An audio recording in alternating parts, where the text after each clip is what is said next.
Սանտակ և ձյան մեջ կերակրում է, հատկապես երեկոյան, հատկապես այսպիսի եղանակին։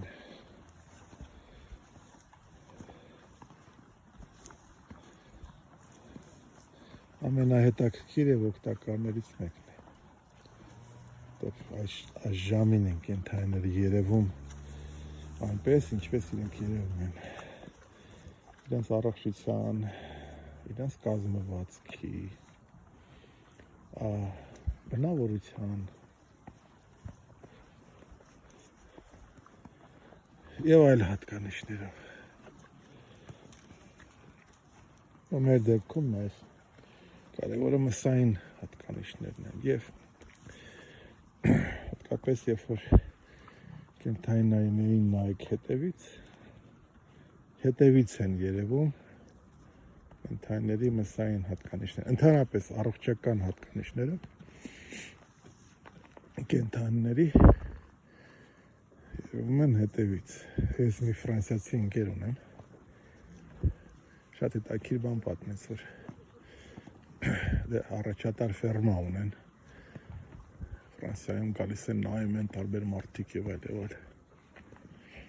Ասել էր, որ այս որ այս մեկը որ եկավ, սա լավ մասնագետ է, հասկանում է կենդանիներից, հասկանում։ Ինչու՞։ Որովհետև բոլորը կենդանիների առաջից էին նայում, գլխից, ասենք դեմքից, այս մեկը հետևից էր նայում։ Կենդանին հետևից է երևում, իր հատկանիշները լավագույն, լավն է, թե մտված է, առողջությունը ինչպիսին է, հետևից։ Եթե հետևից նայեք, տեսնեք փոսորակներ, ինչ-որ անհասկանալի ոսկրային ելունքներ, մոռացեք, դա կենդանի չի։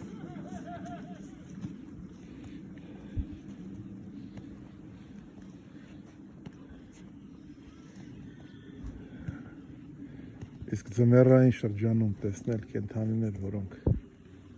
ունեն ճարպային ելունքներ, ոչի տակից, դա լավ աշխատանքի արդյունք է, այդ նման մարդկանց համար։